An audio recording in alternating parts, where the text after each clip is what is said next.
Well, good afternoon, ladies and gentlemen. Thank you for being here today. It is my pleasure to introduce Secretary of Defense Lloyd Austin III and Chairman of the Joint Chiefs of Staff, General Mark Milley. The Secretary and the Chairman will deliver opening remarks, and then we'll have some time to take a few questions. Please note that I will moderate those questions and call on journalists. Due to time constraints, I would ask those I call on to limit their follow-up questions to give your colleagues a chance to ask their questions, and I appreciate your assistance with this. With that, Secretary Austin. Thanks, Patrick. And good afternoon, everyone. Nearly 1 year ago, I first convened what became the Ukraine Defense Contact Group right here at the Ramstein. Our goal was to improve the coordination of our support for Ukraine as it fought back against Russia's reckless and lawless invasion. Over the past year, this contact group has become an extraordinary community of action. And together we have rallied to defend the principles of democracy and freedom and sovereignty. So we're all back here at Ramstein a year later to build on that impressive progress. Over the past year, the members of this contact group have provided tremendous capability to Ukraine. Right after Russia invaded, we surged in javelins and stingers. And then we provided Ukraine's defenders with howitzers and HIMARS and other artillery. And we continue to rush in ground-based air defense capabilities and munitions to help Ukraine control its sovereign skies and to help Ukraine defend its citizens from Russian cruise missiles and Iranian drones. Our collective efforts have made a huge difference on the battlefield. And now, in just a few short months, the contact group has delivered more than 230 tanks, more than 1,550 armored vehicles and other equipment and munitions to support more than 9 new armored brigades. We've also expedited our M1 Abrams timelines to supply Ukraine with more armored capability in the coming months. And the M1s that the Ukrainians will use for training will arrive here in Germany in the next few weeks. And all of this is huge progress. And I am confident that this equipment and the training that accompanied it will put Ukraine's forces in a position to continue to succeed on the battlefield. Ukraine's forces have formidable capability and courage, as we've seen throughout.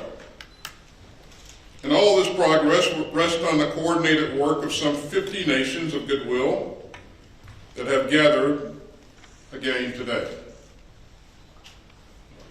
Now, let me say just a few words about the reports of unauthorized disclosure of sensitive and classified U.S. material. I take this matter extremely seriously, and we will continue to work closely with our deeply valued allies and partners in a spirit of abiding respect and friendship. As I've discussed this issue with our allies and partners, I've been struck by their solidarity and their commitment to reject efforts to divide us. So nothing will fracture our unity or reduce our determination.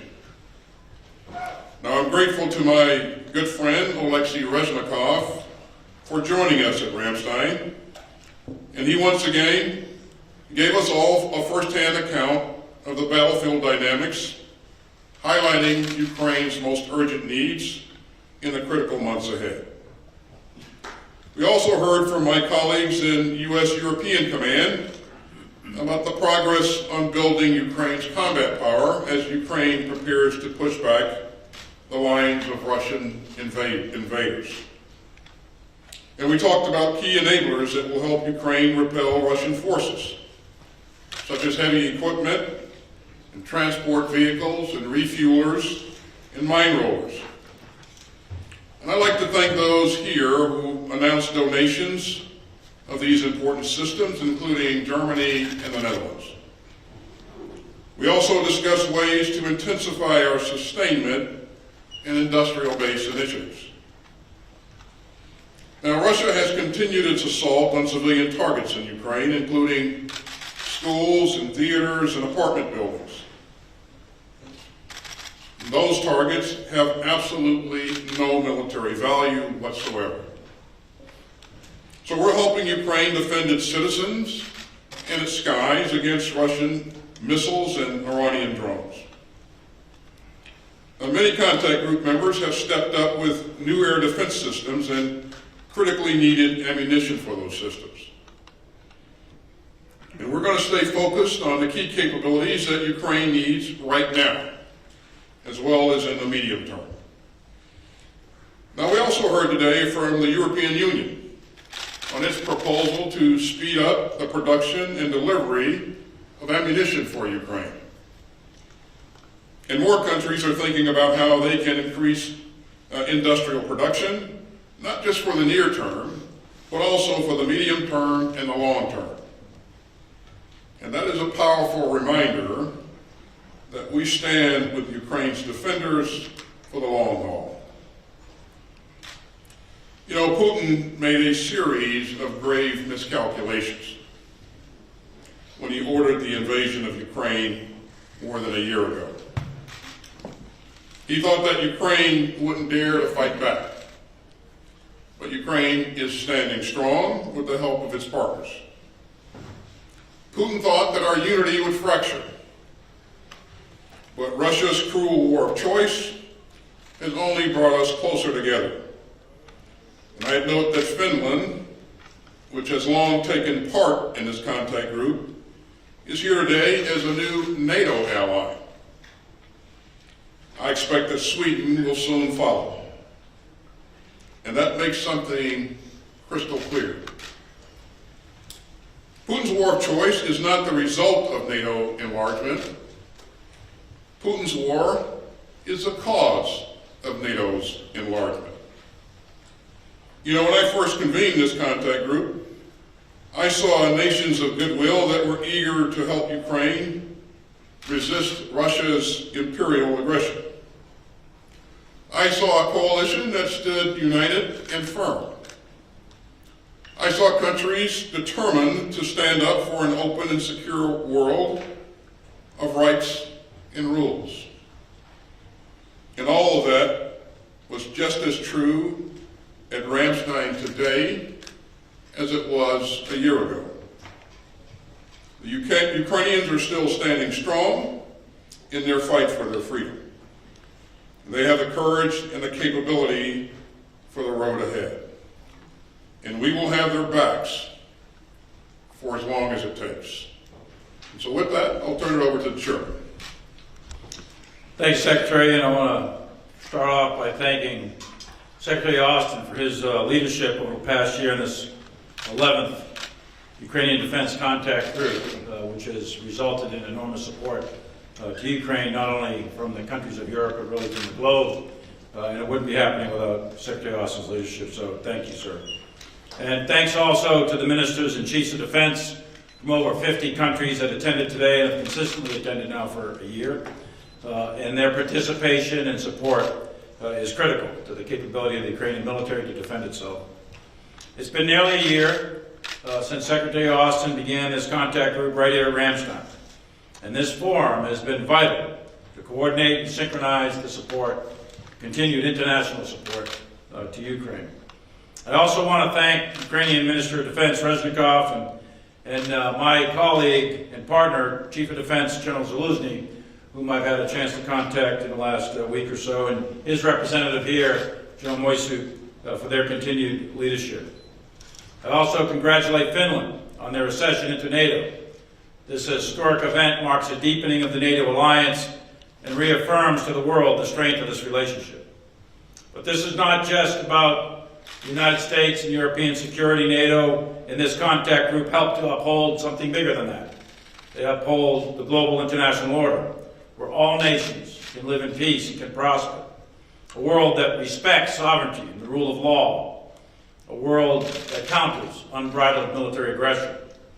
421 days ago, Putin thought he could overthrow the Ukrainian government, thought he could fracture NATO as he launched an unprovoked war of aggression with hundreds of thousands of Russian forces crossing the border on multiple avenues of approach. He was wrong. Ukraine's spirit remains unbroken. There are now 31 members of NATO, and NATO is even stronger and united in the face of Russia's aggression and its attack on the rules-based order. The United States and the members of this contact group remain committed to supporting Ukraine as it fights for freedom against Russia's illegal and unprovoked invasion. To date, the United States has committed more than $35 billion in military assistance, including over 2 million tank and artillery rounds, tens of thousands of anti-armor weapon systems, air defense systems, and other forms of munitions, hundreds of tanks and armored vehicles, precision aerial munitions, and counter-UAS capabilities. In addition, there's about 2,500 Ukrainian soldiers conducting training right now in Germany. Another 8,800, almost 9,000, have completed training and have returned to Ukraine. And there are 65 Ukrainians that completed training on Patriot missile systems just recently. Since the early phases of this war, and for every month since, the United States has provided Ukraine with the capabilities to defend itself. And in conjunction with our allies and partners, we have delivered. This coalition will continue to provide vital training and additional capabilities for air defense and maneuver to enable Ukraine's ongoing fight. Air defense munitions, air defense capabilities, tank munitions, armored vehicle capabilities, artillery ammunition, artillery tubes and rockets, and spare parts remain critical as Ukraine protects its cities and expels the Russian menace from its territory. Our countries and the countries of Europe have pledged that Ukraine will have the capabilities it needs to execute their missions on their own timeline. We have pledged that support for as long as it takes, as the Secretary just said. This week, the United States announced our latest security assistance package as part of our ongoing commitment to Ukraine. As we stand here today, the Ukrainian military continues to perform very well. Intense fighting in and around Bakhmut continues and has for several months. Russia is expending significant manpower for very little gain. Russia is intensifying indiscriminate shelling in Avdiivka and other cities and urban areas. And Russia continues to pay severely for its war of choice. Unlike Ukrainian forces, who are highly motivated to fight for their country, to fight for their freedom, their democracy, and their way of life, the Russians lack in leadership, they lack will, the morale is poor, and their discipline is eroding. Russia has resorted to tightening conscription laws as they indiscriminately feed their citizens into the chaos of war. And so far, they've been quite ineffective in the coordination or direction of combined arms maneuver on the battlefield. Over the past year, Russia's temporary territorial gains have come with enormous losses. Hundreds of thousands of Russians have fled their country in addition to the casualties. They are trying to avoid fighting in Putin's war. Russia continues to fail in achieving its strategic objectives. They failed to seize Kyiv, they failed to topple the Ukrainian government, and they failed to fracture NATO. In fact, they've done just the opposite. Kyiv stands, the people of Ukraine are emboldened, and NATO has never been stronger. As President Biden and Secretary Austin have repeatedly said, the United States remains committed for as long as it takes. Thank you, and I look forward to your questions. Thank you, Mr. Secretary. Thank you, Chairman. Our first question will go to Rachel Cohen, Defense News. Hi, thank you for doing this. I have one question for each of you. Mr. Chairman, we know from the recent leaks that the Pentagon was bullish on Ukraine's chances of retaking much territory in this spring counteroffensive. Is that still your assessment now, or what has changed? And are you concerned that spring conditions on the ground will slow things down? And then for Secretary Austin, looking at the current crisis in Sudan, what lessons learned from the Afghanistan evacuation are shaping your efforts to prepare to get U.S. Embassy staff out of Sudan, and has the State Department asked you to begin that process? Well, let me start by saying that I'm not going to comment on future operations specifically, or any of the substances in any of these leaks that are out there. But I will say that our task and our commitment to Ukraine was to provide the training and the equipment for up to 9 brigades, armored mech brigades, to conduct either offensive or defensive operations. Those brigades are trained, they're manned, and they're equipped, and they are prepared for combat operations. So whenever and wherever Ukraine chooses to use them, we will continue that support, and I am very confident in those units' ability to succeed. Regarding Sudan, the department, through our headquarters at AFRICOM, continues to monitor very closely the situation on the ground, and we continue to coordinate with the State Department to make sure we have a common vision of what the situation is. We always want to make sure that we're doing prudent planning, which is what we're doing. We've deployed some forces into theater to ensure that we provide as many options as possible if we are called on to do something, and we haven't been called on to do anything yet. No decision on anything has been made. And for operation security purposes, as you would guess, I won't specify, where those troops move to, but our focus is to make sure that we continue to do prudent planning and that we create and maintain as many options for our president as possible. Thank you. Our next question will go to Dish Vandenberg, ARD. My question is going to both. Calling fighter jets. Ukraine said that they need more fighter jets. Poland has just delivered MiGs. Did you talk about fighter jets and how helpful could they be for Ukraine? Right now, what we all believe is what Ukraine needs most urgently is ground-based air defense capability. That is what has enabled them to prevent the Russian air forces from having a meaningful impact in this fight.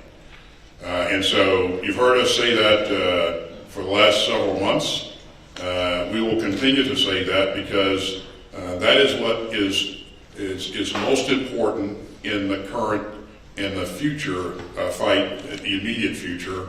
We have to make sure that the Ukrainians have the ability to protect their infrastructure, protect their citizens, but also protect troops if the troops are maneuvering. So we continue to engage our partners and allies and emphasize that we need to do everything we can to ensure that Ukraine has adequate air defense, ground-based air defense capability. And I have to applaud the work that our partners are doing. Where possible, they're stepping up to the plate. I believe that we can still do more, and I'm asking them to do more, and I believe that they will respond. Our next question will go to Will Dunlop, Agency France Press. Thank you. Secretary Austin, are contact group members working to speed up deliveries of military supplies, especially key items such as artillery rounds, ahead of Ukraine's counteroffensive? And does Ukraine have the items it needs for their offensive? And Chairman Milley, do you think the Abrams tanks will have a significant impact once they arrive on the battlefield in Ukraine? The U.S. has previously expressed concerns about logistics and sustainment for the tanks. Have those concerns been sufficiently addressed? Thank you. Yeah, so several months ago, as we set out to plan, as our people set out to plan with Ukrainian partners, we outlined the parameters for potential operations, and we designed the support that would be required to support those operations, and we laid that out in detail. And that set us on a path to generate combat power, combat capability. You've heard us talk about the combat platforms, the tanks, the Bradleys, the Strikers, Martyrs, CV-90s, and all of the sustainment that goes along with that, and all of the munitions required to be successful. As you just heard, both what the chairman and I said, this was really difficult work. but we have met our initial goals to provide what's required to get started. And we know that combat is dynamic, complex, and so we understand that we're going to have to continue to sustain Ukraine's efforts going forward when the fight starts and long after the fight continues. So on the M1 tank, I'm biased, but I think the M1 tank's the best tank in the world. There are other tanks that are quite good, Leopards, for example, being provided as well. But I do think the M1 tank, when it is delivered, will make a difference. Now, let me distinguish between, in a couple of weeks, you're going to get training tanks. Those aren't quite combat capable, and they'll be used to train the crews on how to shoot, maneuver, and maintain these tanks, and that'll be part of the sustainment package to get them trained up as the other tanks are being refurbished in order to accelerate their delivery. But when they do get here, and those crews are trained, and they're used in a combined arms maneuver tactic in combination with mech infantry, the Bradleys, they'll be very effective. But I would also caution, there's no silver bullet in war. The outcomes of battles and wars are the function of many, many variables. And in this case, you would have to make sure that your tanks are used in combined arms with mechanized infantry, artillery, all of that is synchronized with dismounted forces, etc. So there is no silver bullet in this case, but I do think the M1 tank, when it's delivered and it reaches its operational capability, that it'll be very effective on the battlefield. Thank you. And our last question will go to Claire Cambier, TF1. Thank you. One question for Secretary Lloyd Austin. Do you really believe in a successful counteroffensive? Because here today we mainly hear about sustainability and long-term aid, and if this counteroffensive doesn't lead to Ukrainian victory quickly, do you think that the Biden administration will still have the support of the American people to continue to help Ukraine? And if I have the time, one quick question to General Miley. You have been asked about jets, but is there any chance that the United States changed their mind about the delivery of F-16? Thank you. So, Claire, your question is whether or not we can expect to continue to have support for Ukraine. Well, we've enjoyed strong support from the American people throughout for this effort, this campaign. And that support has enabled the Ukrainians to be as successful as they have been on the battlefield. I have to credit the Ukrainians for their will to fight, for their ingenuity, for their professionalism, for their leadership. But even when you have all of that, you can't get it done unless you have the right gear and you are able to sustain your efforts. And so we've worked together to help create the dynamics that we've seen thus far. We're going to continue to work. So we've enjoyed support from the American people throughout. I am very hopeful that we'll continue to see that same level of support.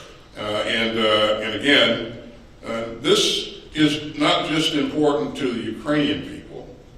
It's important to the world. This is about the rules-based international order. This is about a bully not having the ability to trample his smaller neighbor at will, opportunity for a country to protect itself. So on the F-16 or any other fourth-generation aircraft from any other country, first of all, those are policy questions that will be made by political leaders. But from a military perspective, the task is to control the airspace. How you control that airspace can be done in many, many different ways. The most cost-effective, efficient, and way to do that right now for Ukraine, and the fastest way to do that for Ukraine, is through air defense. They've been doing it for over a year now. They've been denying the airspace to effective Russian use. The Russians have been flying some sorties into Ukraine, but limited amounts of sorties over Russian-occupied Ukraine. The Russians have not done battlefield air interdiction deep into Ukraine territory, except through missiles and rockets that have been fired from over Russian territory. Why is that done by the Russians? Because the Ukrainians are shooting Russian aircraft down. So the Russians are cautious to come into Ukraine because of the effective use of the Ukrainian air defense system.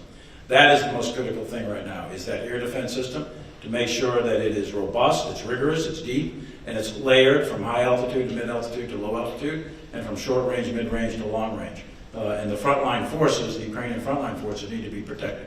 That's the most important critical military task right now. That was the theme of this entire day, was air defense, air defense, air defense, to make sure that Ukraine can defend its airspace.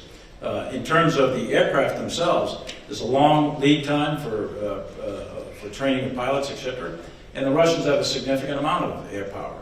And to take the Ukrainian Air Force from where it is today and to build it up to match the Russian Air Force, that's a significant level of effort by lots of countries.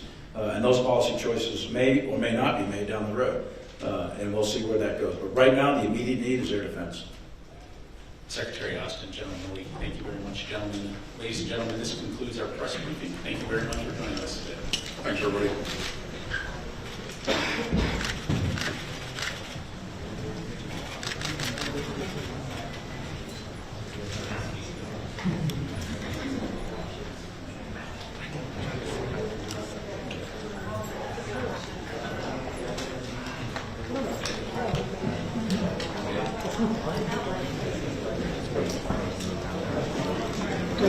If anybody is interested, the Ukrainian MOD is doing a press conference outside right now.